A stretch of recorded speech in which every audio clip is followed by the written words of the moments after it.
Hi there everybody, Sarah Zip again. Today we're going to have a look at using the yin-yang symbol to talk about faith and fear, two opposing feelings and emotions. So looking at it using the slide in front of you, the yin represents female and dark and covert and hidden. Yang, on the other hand, is the male, the sun, the light, overt and exposed. And you can see how these two yin-yang, white and black, how the symbol interplays with one another. And there's a continuum there that we're going to have a look at and a discussion around. So having a look at the symbol again, we can observe clearly that the whole is greater than the sum of the parts. Okay. We're also able to observe that the yin and the yang are complementary. They are interconnected and they are interdependent. So they cannot exist in isolation from one another. This is the entire symbol. That, for example, on its own is nothing, and the black on its own is nothing. But the two together is where the complementary, interconnected, and independency comes from. So that's what we're going to have a look at in some more detail. And to continue, they give rise to one another as they interrelate. So this is very important, and as we go through the discussion, I'll draw on this again in more detail. They represent, according to the Chinese philosophy, all forms of change and difference, such as winter and summer, sexual differences between the male and the female, as we discussed earlier. The yin and the yang has different connotations in terms of male and female energies, fire and water, expansion and contraction, light and dark, good and evil. So you can start to see now that there is a coexistence between all of those differences in terms of looking at this model of the yin-yang symbol. Note thus that within the unity or the whole, there is duality. So there is the black and the white, and then there are the black dots and the white dots superimposed within the black and the white as well. So within the unity, you have duality. So that if we thus take the symbol as a basis for a more in-depth discussion on how things exist together and how it is that the symbol makes things more stable, we can deduce certain things. One of these deductions is that the opposites or polarities of light and dark and good and evil are purely perceptions and depend on your viewpoint. And again, I'll go into this in more detail. To perhaps explain this more easily, dark equates to something that is unknown and therefore perceived to be evil in most cases anyway. So something that is unknown is dark. Something that we know is denoted as being light or good. The dark, because it's unknown, is generally feared, and the light is generally honored or revered. Dark implies that we cannot see. And since seeing is believing, or so we are taught, we are often scared by the dark and live in fear of it. And this is where the duality starts to come from, is that we see the dark as being in isolation on its own and something that we need to fear because we don't want to go there, we don't want to explore it. The light is good, or so we're taught, and it's something we know and we can deal with because it's within our sphere of knowledge and understanding. So just to put that then onto the slide, the light implies the opposite, something that is known and understood and something that we can see and therefore believe in. So a number of our spiritual leaders today encourage their followers to reach for the light and focus on love. So all of the teachings are about love and light and reaching out for that love and that light. Okay, so they're looking at one aspect of the unity that we saw in the symbol of the yin and the yang. And why do they teach to reach for the love and the light? Well, it's easier for them to gain belief from their followers by focusing on what people can see and believe. And that's where the saying, seeing is believing, comes from. Because if it's in the light, it's exposed and it can be seen and it can be believed. It's much easier to convince people of that than it is to try and convince some people of something that is unknown, cannot be seen, and is perceived to be dark. However, the following of looking for the love and the light, by virtue of the way it's done, diminishes the power of the dark. It leads to the followers and their teachers believing that these people that are seeking the love and the light are more advanced and more worthy than others that are not of the same belief or standing. This, in my opinion, is very untrue. In fact, it can be likened to the dark masquerading as the light. Difficult concept to understand, but if all you're seeking is just one aspect, one polarity, and you're not looking at the whole, okay, then your perception is that only that thing that you are following and understanding exists, and that there's no space for anything else to exist. It will remain unknown and it will remain suppressed. Yet the dark is there because that is what makes up the whole. So if you're not careful, the dark comes in and masquerades as light. And that's quite dangerous because it becomes then impossible to differentiate between what is light and what is dark. Okay. That's just the natural way of the universe.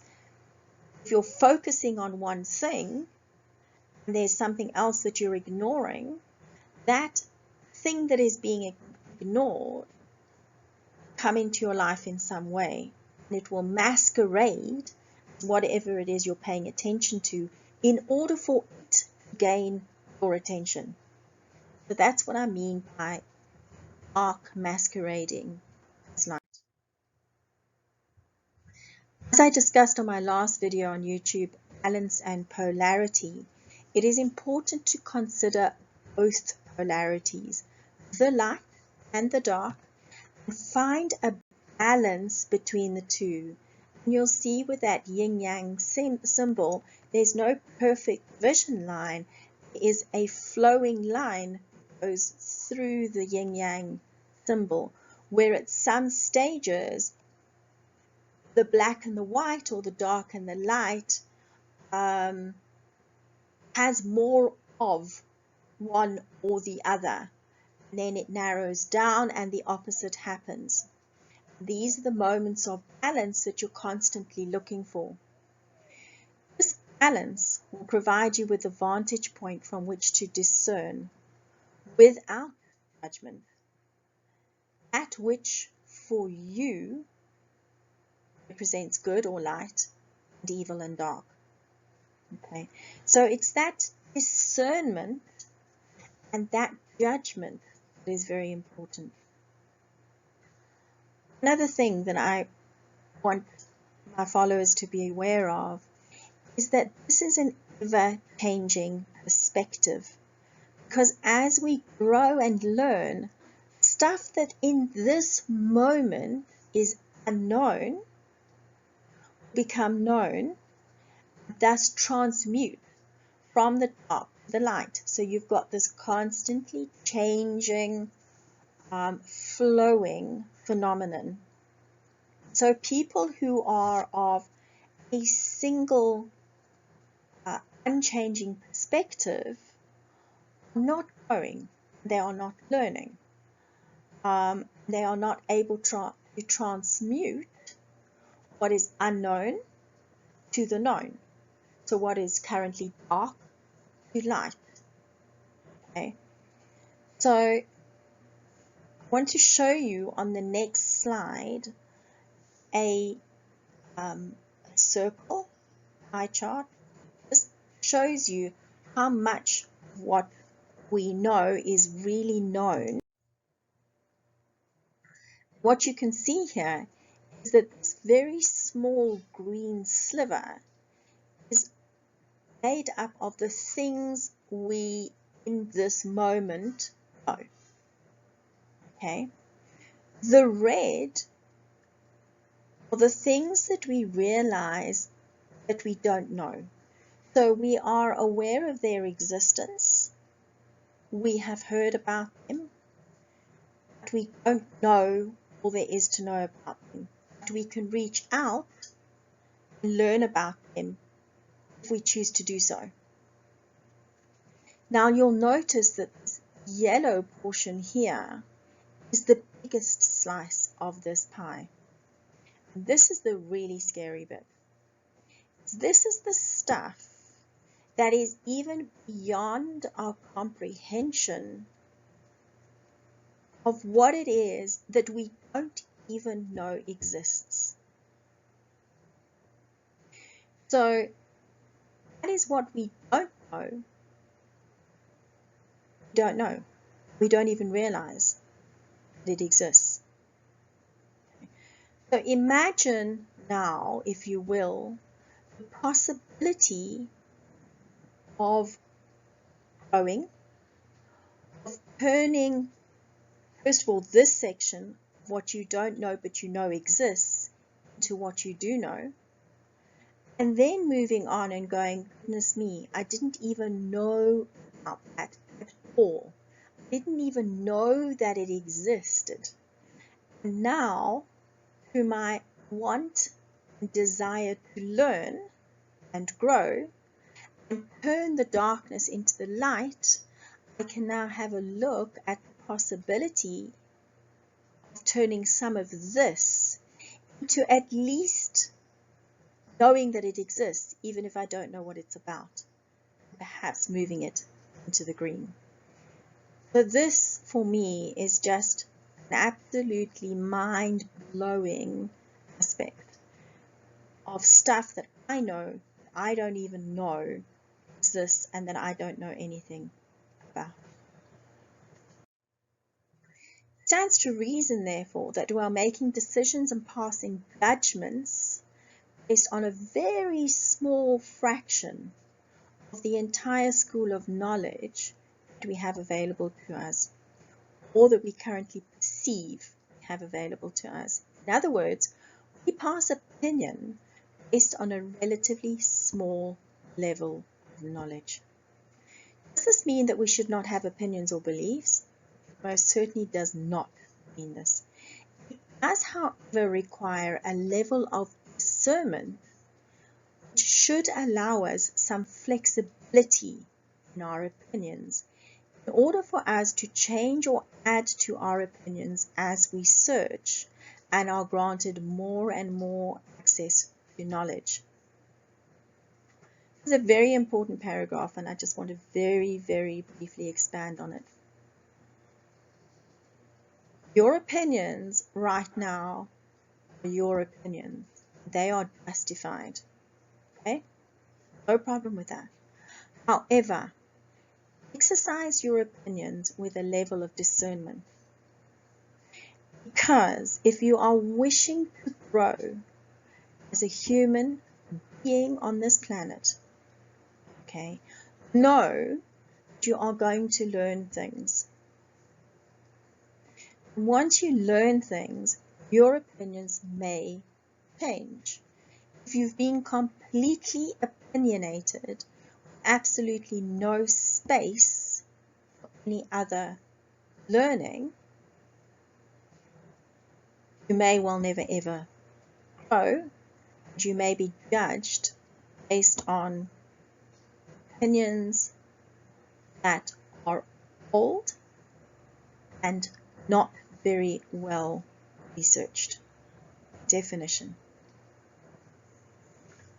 Also, another important point is you will only be granted access to more knowledge if you ask. So that's very important as well. In the Bible, it talks about knock, and the door will be opened. That's the type of stuff I'm talking about. You will only be granted or opening knowledge, because that's what I represent, what I perceive that door represents is the ability to be granted more knowledge if you knock.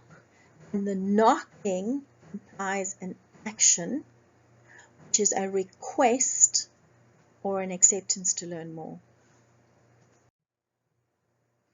If we insist on being dogmatic in our opinions and refuse to look further than our noses, then we are likely to be made a fool of at some time in the future.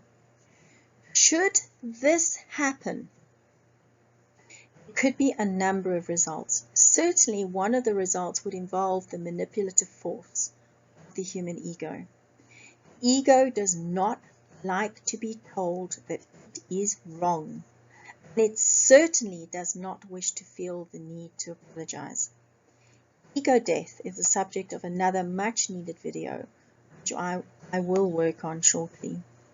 I'm building material for that at the moment. But be aware of this. If you are too opinionated and you are shown something that challenges your opinion, your heart and your intuition may tell you what you are now discovering has moved from the unknown to the known is correct. But your ego, the human ego, will defend that previous opinion to its death. And it's a really challenging one. And I see that all the time. It is happening all the time. I life coach people and I ask them and I provide them with a means to explore a previously set opinion. I know immediately when their intuition has said, there could be something different going on here, because the responses that they give me come straight from ego. And it's a very aggressive and a very manipulative way of handling things. And that's fine, because when you know what you're dealing with, you can work on it. So just be aware of that. A lot of the times when you show people something that challenges their previous opinions, they will come at you with force. And that is because their ego is talking and does not want to relinquish the opinion that it has based its entire life on. God, divine, or the universe, any other name that you call it by, is everywhere and is all-encompassing. If this is the case, and I certainly believe this to be true, in this entity, and I call it the divine, that's my name for it, encompasses both the light and the dark. Because if it is all-encompassing, then by definition, the yin-yang symbol represents that all-encompassing everything, both the differences and the unity, and therefore it encompasses both the light and the dark. We cannot be one with this divinity or this whole if we cast out any of the aspects of the duality. We are in perfect balance of light and dark, good and evil, male and female, etc., etc. Okay. It's only our perception that creates that illusion that we aren't in perfect balance. Okay. Now you might argue with me and you may say to me, that's a load of hogwash. We aren't in perfect balance and we don't have all of those, we don't see it as a whole. It doesn't matter whether you see it as a whole or you don't. That is your perception, okay? But we are in balance. The universe as a whole is in balance, okay? It is continuing to do its thing around the sun, etc., etc., exactly in the way that it should do. The only aspect of it that is out of balance, you may want to say, is our perception of how we as humans are behaving. Okay? Please remember that is just a perception. We are actually, as humans, I believe, in total balance. We just need to acknowledge there's other duality. So extrapolating this belief then still further, the divine is also thus the unknown. If it is all-encompassing, it is both the known and the unknown. Okay? So is there a reason, therefore, to distrust and fear the unknown or the dark? Well, if we trust in the divinity, in the divine, or in God, or whatever it is that you trust in, okay, and I mean, why wouldn't we? Then should we be fearing the dark if this is an all-encompassing entity? The answer is no. We shouldn't be distrusting it. We shouldn't be casting it out. We should just know there's an aspect of it that is not known. Okay? And remember, at any time, you can go back to that pie chart and turn those sections that represent the unknown into something you know, providing you're prepared to use your mind and allow it to explore. So I personally have full faith in both the dark and the light, in the good and the evil. Why? Well, because they are complementary, interrelated, and interdependent. For without one, we cannot have the other because of this interrelated interdependency. Okay? I know that I do not need to understand everything. After all, I have existed all of this length of time with a pie chart, a whole stack of stuff. One, I know that I don't know. Two, that I don't even know that I don't know. Okay? And here I am. For example, I don't understand snakes. I fear them, and their behavior is unknown to me.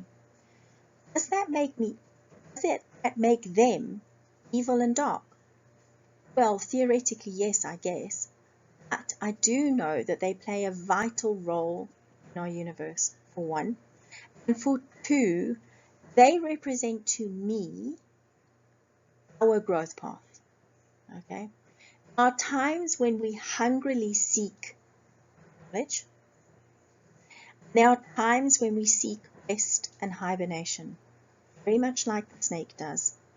And yet other times when we need to metaphorically shed the skin of our beliefs and grow a new set of skin, beliefs, in which we need to wrap ourselves. Okay? The images of the snake have been, I use this because this pertains to me at the moment quite strongly. I have seen the image of the snake everywhere. I hold it in me it comes up very often, and I'm living in a country where there are snakes everywhere and we see snakes often. So for me, that was one of the quickest things that I thought about when I was trying to look for what we perceive to be evil. And snakes in most people's lives are perceived to be evil. Note though, that I will, however, set boundaries for the snake, the theoretical darkness. Remember, unknown equals darkness. There's a very fine line in the sand as to how close we'll get to a snake.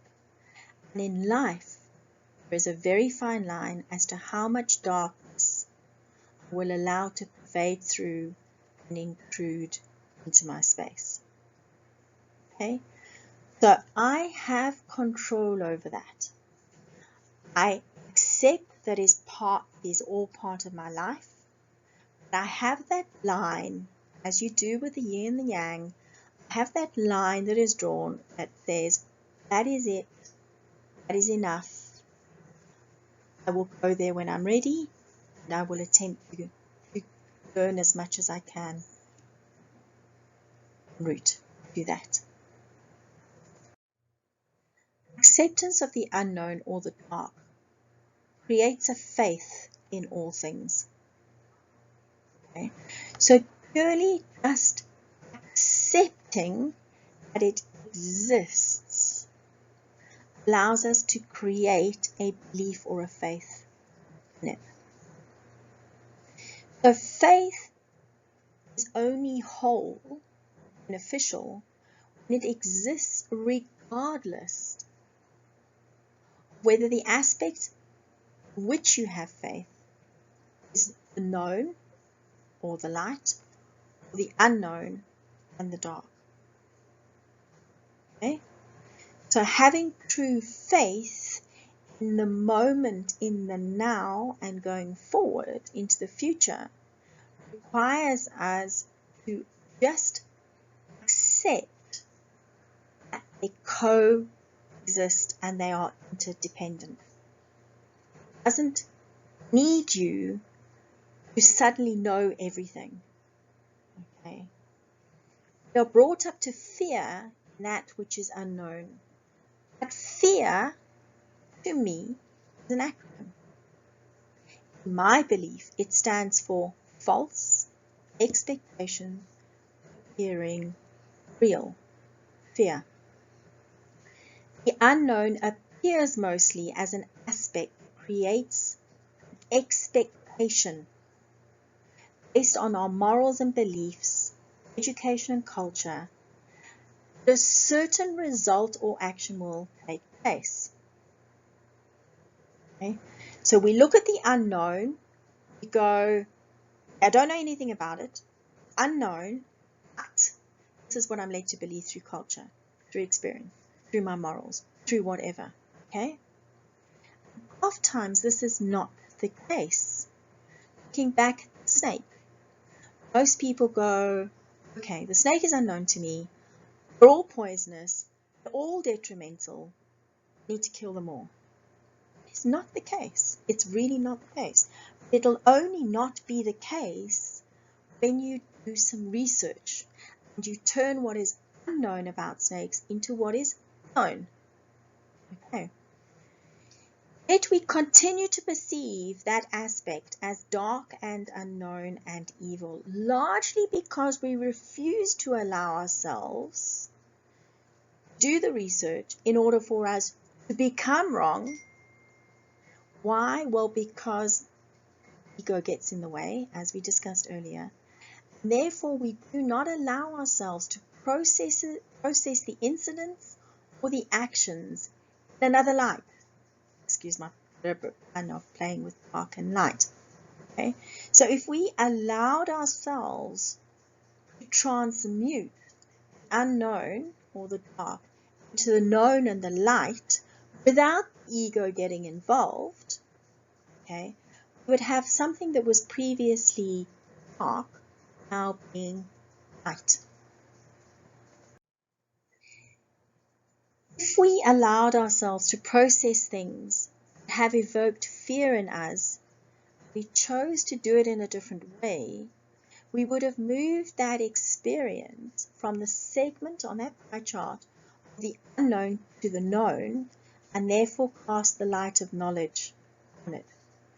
We are all given that divine choice. Okay. So some will learn to process fear and mutate it into faith, and others will choose to keep living in fear whilst never developing faith. So they'll constantly push the unknown dark completely out of their lives, turn away from it, okay, and insist on only looking at what's good. It's not up to me to judge which is right and which is wrong. Suffice it to say that your personal balance is likely to be affected.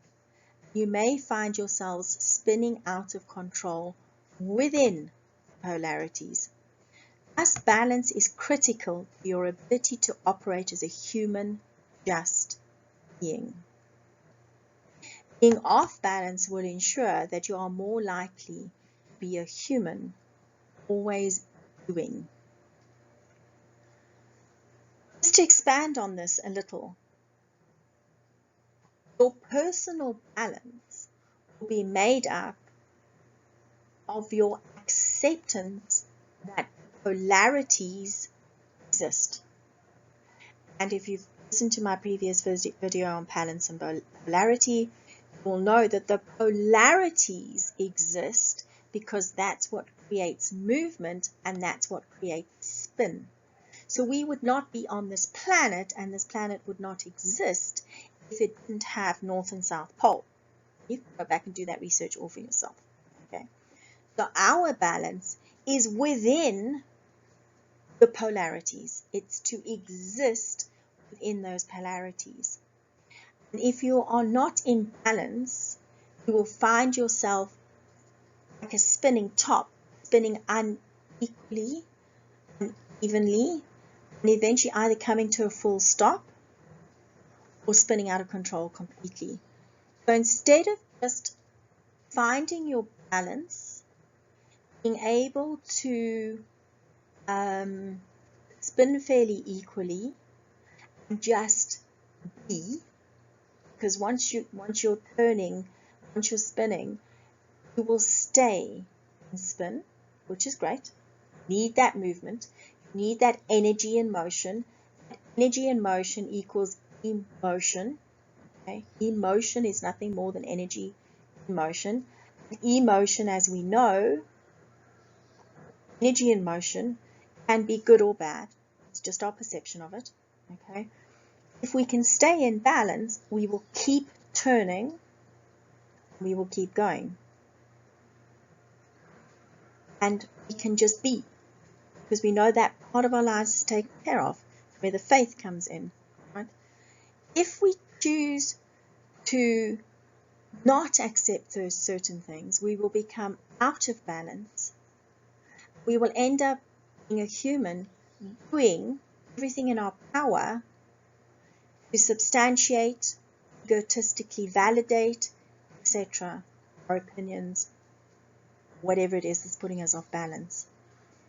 Our function right now is actually to be, just to be and not do. That is where the focus right now is that we just need to be. We need to be self-sovereign. Don't do self-sovereign. Be self-sovereign. Become it. Okay. And I'll do another video on self-sovereignty, but that's quite a deep one. If we trust and have faith that the divine, in his oneness, the wholeness, has created a perfect balance between the known and the unknown, okay, for us, living in faith becomes a norm. Once we accept it, it becomes our norm. Balance that is gifted to us allows us to be rock solid at all times, rarely rattled by the perversion around us.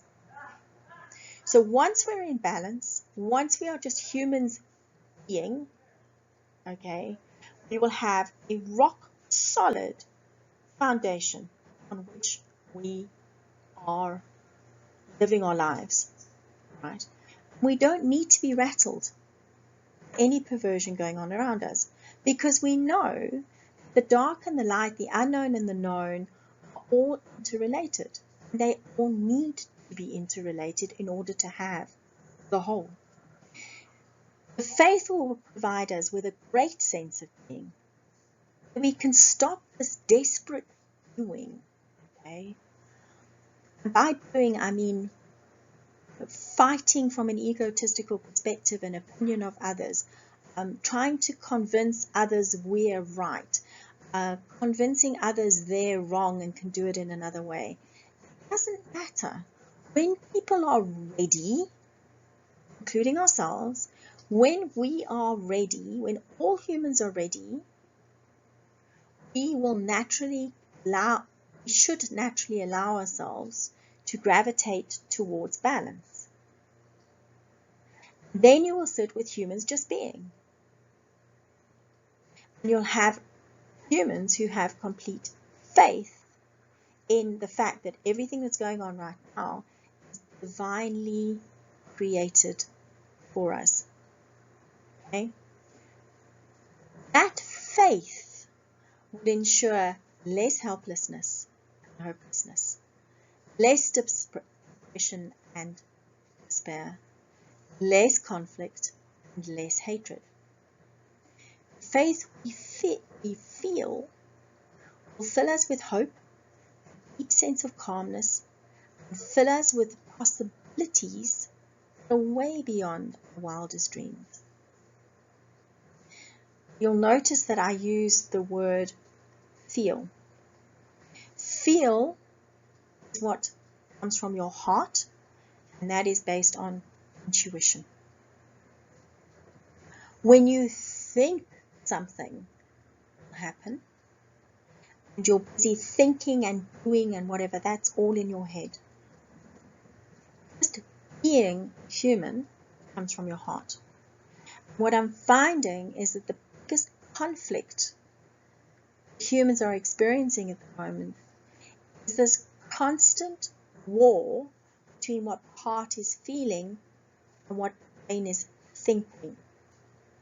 Just quickly on that note, the mind or the brain is there to call on experiences that have happened in the past, and it's there to keep you absolutely safe and alive. The heart, on the other hand, is just wanting to have fun. It's just wanting to experience. It's just wanting to get out there. It's just wanting to show you what fun is all about. Okay? And the brain is the one that's going, oh, no, we can't just be. We can't just be. We have to do. We have to think about the safety. We have to think about this. We have to think about that. What about the good? What about the bad? What about the evil? What about the unknown? What about the this? What about that? Panic, panic, panic. That's the brain's function. That's all good. Okay? It's finding, once again, this balance between the head trying to keep you safe and the heart saying, let's just love. Let's just love. Let's just raise our vibration and let's just love. Okay. Hoping that it's become fairly obvious by now that living in faith does not equate to living in light and love only. Living in faith means that we understand we need to live in balance for us to just be humans experiencing what we're experiencing. We need to accept there's dark, there's evil. We need to be able to understand that better in order to bring it into the light, see where it's coming from, understand it better. Okay? And we need to accept that we live in equal, mutually beneficial aspects of light and dark. And they are equally beneficial to us. Without the dark, there would be no learning to be done. There would be no growing to be done. There'd be no exploring to be done, because everything would be known. How boring would that be, right? So faith occupies a state of higher vibration. Fear occupies a state of much lower vibration, much lower. Okay? There are opposite extremes of this polarity that I talk about. Faith is a higher vibration. Fear is a lower vibration. Okay? Finding the balance makes you realize that you can incorporate faith and fear together and still find balance. Right? Still live in love. And we can only magically create a version of ourselves on the point of faith, which equals love, because it's a higher vibration. And love, those of you who have listened to any of my other work, know that for me again, divinely given, the fact that love is an acronym. And love stands for lots of vibrational energy. So we need to move out of fear. We need to move towards faith. We need to encompass everything that is a duality. We need to wrap it together as a whole, and we need to just accept it as being that. Learn to have faith and to love it exactly the way that it is right now. It is perfect if you accept and perceive it to be so. And your life will change if you're prepared to do that. Thank you for listening. Take care.